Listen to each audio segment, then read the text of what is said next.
بسم اللہ الرحمن الرحیم۔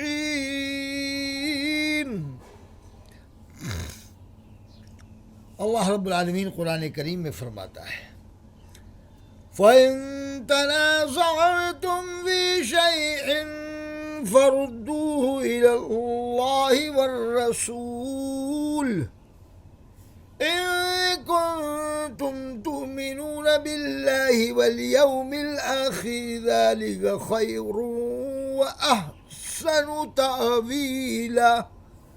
اللہ فرماتا ہے جب تمہارے اندر کسی معاملے میں تنازع ہو، تنازع ایک تو جھگڑے کو بھی کہتے ہیں، ایک اختلاف کو بھی، تو اللہ فرماتا ہے جب تمہارے اندر کسی معاملے میں تنازع ہو فردوہ الی اللہ والرسول، تو قرآن میں اور حدیث پاک میں اس مسئلے کا حل تلاش کرو جس سے تنازع ختم ہو جائے۔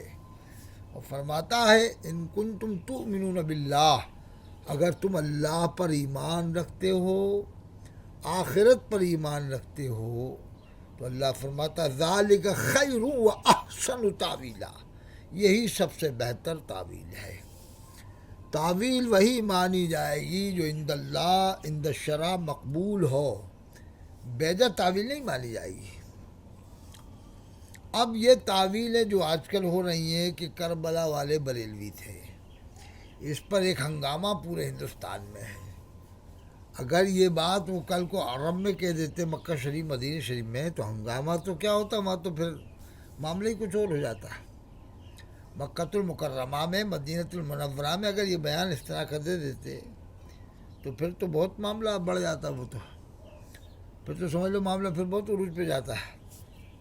لیکن وہاں ہمت نہیں ہے کہنے کی، وہاں پر تبلیغ مسلک اعلی حضرت کرنے کی ہمت نہیں ہے، کسی کے اندر بھی ہمت نہیں ہے کہ تبلیغ مسلک اعلی حضرت کر سکے پورے عرب میں کھل کر کے۔ ہاں ایسے چھپ چھپا کے لک لکا کے تو کوئی بھی کچھ کر سکتا ہے، لیکن علی اعلان کوئی اس طرح کی تبلیغ نہیں کر سکتا کسی بھی فرقے کی۔ وہاں پر کسی بھی فرقے کی تبلیغ کی اجازت نہیں ہے، جتنے بھی فرقے ہندوستان میں دنیا بھر میں چل رہے ہیں، تبلیغ جماعت ہو یا اور بھی جماعت ہو، اتاری جماعت ہو، اب پابندی لگا دی، پہلے کر لیتے تھے اب پابندی لگا دی ہے۔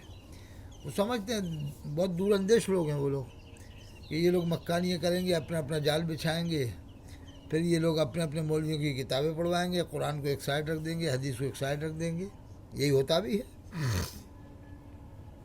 بھوپال میں آپ جا کے دیکھ لیں، ہر ممبر پر آپ کو 3 کتابیں ملیں گی، فضائل اعمال، تبلیغ نصاب، منتخب احادیث یا حیات صحابہ۔ قرآن کی تفسیر ملے گی نہیں بھوپال میں آپ کو عام طور سے، کسی بھی ممبر پہ عام طور سے نہیں ملے گی، کہیں کہیں مل جائے وہ الگ بات ہے، کہ عام طور سے آپ کو یہی 4 کتاب ملیں گی، تورات، زبور، انجیل، قرآن کی طرح سے۔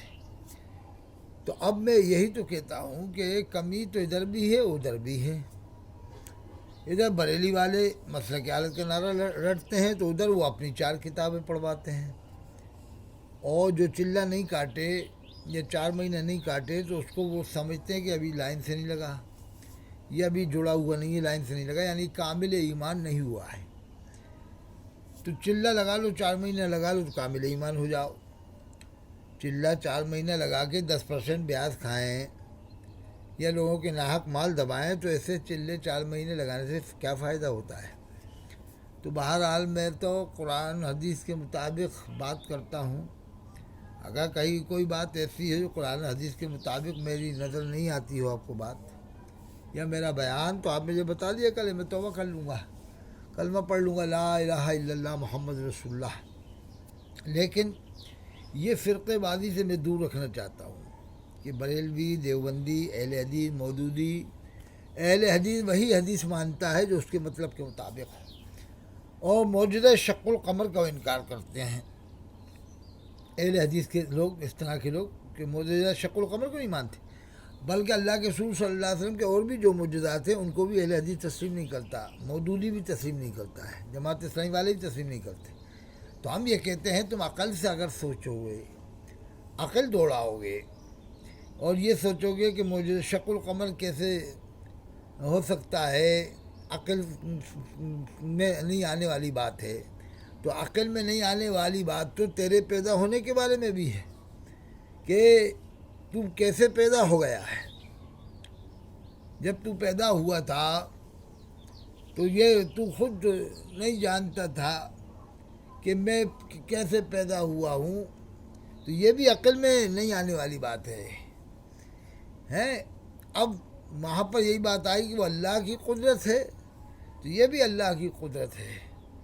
اللہ کی قدرت سے ہی، اللہ کے حکم سے ہی چاند دو ٹکڑے ہوا۔ ہمارے نبی صلی اللہ علیہ وسلم نے اشارہ کیا، چاند دو ٹکڑے ہوا، ڈوبا ہوا سورج پلٹا۔ تو یہ اہل حدیث اور یہ جماعت اسلامی والے وہی مانتے ہیں جو ان کے مطلب کے مطابق ہو یا ان کی عقل میں آوے۔ جو ان کی عقل میں نہ آوے تو اس کو یہ لوگ ایسا کہتے ہیں۔ تو بھئی عقل سے چل رہے ہو تو پھر یہ چیٹی کو کیوں مان رہے ہو؟ اس کا بھی ذکر قرآن میں آیا چیٹی کا، حتیٰ اذا اتوا علی النمل۔ تو عقل نہیں دوڑائی جاتی۔ قرآن حدیث میں جو اللہ نے فرمایا، قرآن حدیث میں جو اللہ نے فرمایا وہ مانو۔ تو میری یہی گزارش ہے، 150 سال پرانی کتابیں پڑھو اور شاہی امام پنجاب حضرت مولانا عثمان صاحب کو بلوا کر تقریریں کرواؤ۔ اس زمانے کے اندر انقلابی مقرر ہیں نائب المجددین حضرت مولانا عثمان صاحب، شاہی امام پنجاب، ان کی تقریر سنو اور صاف صاف کہہ دو کہ دیوبندی، بریلوی، اہل حدیث، مودودی ان مولویوں کے بیان نہیں ہوں گے۔ صحابہ کرام کے بارے میں بتاؤ، اہل بیت کے بارے میں بتاؤ، کربلا والوں کو بریلوی مت بتاؤ، امام حسین علیہ السلام کو بریلوی مت بتاؤ، نہیں تو پھر کل کو ان کی عورتوں کے بارے میں کیا کہو گے؟ صحابہ کرام کی جو عورتیں تھیں ان کو کیا بریلوین کہو گے؟ اللہ نے قرآن میں نام رکھا مومن و مومنہ، ان المؤمنین والمؤمنات، ان المؤمنین والمؤمنات والمسلمین والمسلمات۔ حدیث میں بھی ہے طلب العلم فریضۃ علی کل مسلم و مسلمہ، حدیث میں بھی مسلم کا لفظ ہے اور مومن کا لفظ ہے، قرآن میں بھی یہی دو لفظ کافی ہیں، سنی کی بھی ضرورت نہیں ہے۔ اللہ عمل کی توفیق عطا فرمائے۔